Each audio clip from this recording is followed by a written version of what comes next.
Oke, Assalamualaikum Bu Evi. sudah direkam Ibu? Ulangi biar nanti dikat. Assalamualaikum Bu Evi. Halo Ibu, Waalaikumsalam warahmatullahi Gimana wabarakatuh. gimana ini? Ada yang bisa dibantu? Sangat ada Ibu, Gimana iya gimana saya coba saya cerita. sedang membutuhkan teman untuk mencurahkan Oh gitu, keluh kesah boleh. saya. Boleh boleh. Apa ini? Kira-kira ada Iya. apa? Ada kejadian apa atau apa yang Ibu rasakan gitu supaya saya bisa Sebelumnya bantu? saya mengganggu tidak Bu Oh ini? tidak Bu, tidak. Insya Allah tidak. Oke, kalau tidak mengganggu, saya akan lebih leluasa. Iya Bu, boleh boleh. Ya, Silakan. saya ingin sharing Ibu Baik. terkait peserta didik yang saya temukan di Oke. kelas. Jadi beberapa kali saya mengajar kelas 10E, Mm-mm. ada siswa yang mencuri perhatian saya karena si anak ini aktif, tapi aktifnya itu suka berkata-kata kasar, Mm-mm. yang notabene-nya sok gaul lah kalau zaman Ya. sekarang ini, suka bilang anjay, anjir, Mhm, suka mhm, ngomong, ah, kebun binatang itulah mhm. ada di mulutnya gitu. Dan itu sangat mengganggu saya sebagai guru pendidikan Pancasila, itu sangat bertentangan gitu loh dengan perasaan saya kesal. Jadi Mhm. karena si anak ini sering ceplas-ceplos gitu, hati saya tuh jadi kok mau marah gitu Oh sama anak gitu. ini. Sehingga ketika KBM itu, yang seharusnya saya fokus untuk menyampaikan materi, jadi saya terfokus pada si anak ini, malah saya rasanya, pengen negur langsung gitu loh. Oh, Ya, mhm, tapi mhm. tapi saya berpikir kan nggak etis ketika saya Baik, menegur dia di tengah-tengah pembelajaran, nanti semua akan tertuju pada dia gitu. Tapi sebenarnya saya mhm, terganggu banget, Bu. mhm. Oh jadi, Bu Evi ini, di tempat mengajar atau di kelas itu ada salah satu peserta didik yang mana peserta didik itu memiliki suatu hal yang tidak seharusnya atau bisa dikatakan sikap dan etikanya kurang bagus gitu ya, Bu, ya? Iya, Bu, Sehingga Bu Evi merasa iya terganggu gitu ya? iya, saya sangat kesal banget, Mhm. Bu. Uh, luar biasa. Selama ini menurut Ibu, apakah anak itu di kelas memang begitu atau bagaimana, Bu? Ya, dengan guru lain juga saya beberapa kali sudah nanya sih. Ya, Mhm. mereka merasakan hal yang sama. Kemudian, saya pernah Bu nanya kan, waktu itu baru beberapa pertemuan pertama, saya memang sudah memperhatikan dia, Mhm. saya tanya, eee, "Kamu lulusan dari sekolah mana?" Karena ini kan kelas 10 ya Bu, masih Mhm. masa peralihan gitu kan. Jadi Mhm. kemudian dia menjawab tuh saya justru kaget, ternyata Mhm. dia berasal dari SMP yang notabene-nya tuh sangat banyak pendidikan Islamnya gitu loh, harusnya Oh, ya mhm, itu sekolah mhm, Islami gitu, kok mhm, si anak ini dari cara berpakaian, dari, cara dia berbicara tuh sangat tidak baik, mencerminkan itu gitu loh. mhm, Jadi saya tuh sebenarnya heran, apa yang salah dengan anak ini, seperti itu. mhm. Ibu, apa sudah tahu latar belakang dari siswa tersebut atau mungkin dari teman-temannya atau mungkin dari guru lain tentang latar belakang peserta didik tadi itu, Bu?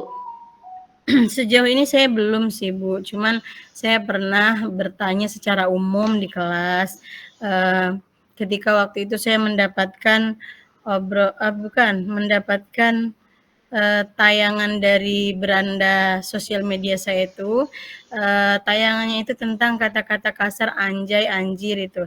Nah, itu Mhm, saya bahas di kelas, saya tanyakan, saya ingin menyinggung si anak ini sebenarnya, mhm, tapi mhm. secara umum saya sampaikan di kelas, saya bilang, "Apakah kalian tahu artinya?" Kemudian mereka menjawab, dengan sepemahaman mereka bahwa itu cara Mhm. mengungkapkan emosi, Bu, cara mengungkapkan kehebatan, macem-macem lah jawabannya. Dan kemudian saya mencoba, meluruskan bahwa anjay, anjir itu sebenarnya adalah, bahasa halus dari anjing gitu, dan itu nggak Mhm. pantas kalau kalian akan latah, akan terbiasa ngomong seperti itu, padahal itu tuh, bukan hal yang baik gitu. Nah, Mmm. Tapi si anak ini tidak merasa kan, Bu, karena Mhm. saya ngomongnya itu untuk umum, gitu. Bagaimana perasaan Ibu ketika ada peserta didik atau siswanya yang memiliki perilaku seperti itu? Kesel banget, Bu, rasanya pengen langsung Mhm. saya tegur, tapi menurut saya itu kurang etis juga Kurang gitu. etis. Saya masih Mhm. menjaga menjaga perasaan dia, saya tidak mau nanti dia akhirnya akan membenci saya sebagai guru Mhm. gitu. Seperti itu sih, Bu. Apa yang Ibu lakukan atau yang Ibu kerjakan pada saat ketika siswa tersebut dalam kondisi seperti keadaan yang Ibu sebutkan tadi? Apa yang Ibu lakukan, Bu? Iya, ketika di dalam kelas kan awalnya saya pastinya emosi ya. Mhm. Nah, tapi saya berusaha untuk mengelola emosi saya, untuk tarik nafas panjang, Mhm. udahlah jangan jangan terbawa suasana gitu. Nanti, saya pengennya ketika saya mau menyelesaikan masalah itu, saya hanya dengan si anak ini aja gitu, jangan Mhm. di depan anak-anak yang lain gitu. Karena saya Mhm. harus menjaga, harga dirinya juga gitu, jangan sampai dia nanti akhirnya membenci saya, seperti itu Mhm. sih, Bu. Lalu bagaimana rencana Ibu ke depannya untuk mengatasi peserta didik yang seperti itu, yang notabene yang Ibu sebutkan tadi yang dari bahasanya kasar, seperti itu, Bu? Iya, rencana saya akan bekerja sama dengan wali kelasnya dulu nih, Bu. Karena Mhm. menurut saya yang paling dekat dengan si anak ini adalah wali kelas kan. Mhm. Jadi kalau saya sebagai fasilitator di kelas itu kan hanya ketika jam pelajaran aja gitu.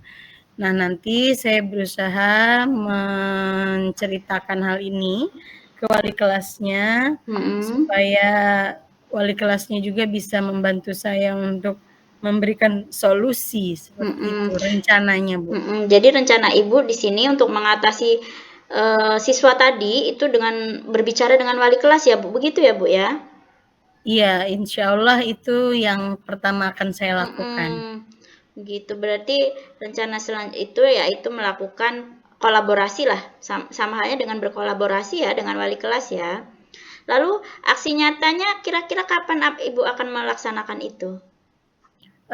Tentu saja secepatnya ya, Bu. Nanti, sebelum pertemuan selanjutnya tiba, saya akan memanggil si anak ini dulu dengan Mhm. bekerja sama dengan wali kelas, seperti itu. Mhm. Bagaimana nanti ke depannya supaya Ibu ini bisa memastikan rencana Ibu ini berjalan? Apa yang bisa Ibu kerjakan? Kira-kira menurut saya nih, mungkin saya bisa melakukan pemanggilan anak ini dengan berkolaborasi, selain dengan wali kelas itu, saya bisa dengan bekerja sama dengan guru BK sepertinya, Bu. Mhm. Baik, jadi rencana Ibu nanti ketika berkolaborasi dengan wali kelas, ternyata Ibu juga nanti bisa ya berkolaborasi dengan BK? Iya, Begitu, Bu? karena, sepertinya memang tugasnya wali kelas dan guru BK itu ya memantau, eee, perkembangan si anak yang bermasalah Mhm. ini. Sebenarnya permasalahan Ibu ini yang bisa mengatasi pertama itu sebenarnya mungkin permasalahan ini adalah dari kita dan untuk kita ya, Bu, ya? Iya, Mhm. Bu. Jadi ternyata tadi Ibu sudah menyampaikan permasalahan Ibu dan ternyata Ibu juga sudah menyampaikan solusi yang harusnya Ibu lakukan. Betul begitu ya, Bu, ya tadi ya? Iya ya, ternyata ya setelah Iya. kita melakukan percakapan, barulah muncul, ide-ide itu gitu loh. Karena Mhm. tadi ketika saya emosi, rasanya nggak kepikiran gitu, Bu, Mhm. rasanya ya pengen marah aja gitu. Mhm. Jadi dari pembicaraan kita pada kali ini ternyata memang Ibu sudah bisa memecahkan masalah ini begitu. Dari pembicaraan yang tadi dengan permasalahan Ibu yang tadi, oh ternyata Ibu bisa memecahkan permasalahan ini dengan cara tadi, dengan berbicara dengan wali kelas dan dengan guru BK ya, Bu, ya? Iya, Mhm. bekerja sama dengan guru BK. Iya, apakah nyampe sini Ibu masih, ada rasa kurang atau masih ada unek-unek, Ibu? Sementara cukup, Bu, karena saya perlu melakukan aksi nyatanya dulu. Setelah saya mencoba, ya semoga berhasil bisa merubah perilaku si anak ini. Nah, baik Ibu. Mungkin kalau memang sudah tidak ada unek-unek lagi, mungkin cukup ya Bu ya? Iya, cukup, Bu. Baik, kalau begitu ya sudah, karena ini saya juga mau ada perlu. Jadi saya akhiri, wabillahi taufiq wal hidayah. Wassalamualaikum warahmatullahi wabarakatuh. Iya, terima kasih banyak ya Bu Suratun. Waalaikumsalam warahmatullahi wabarakatuh.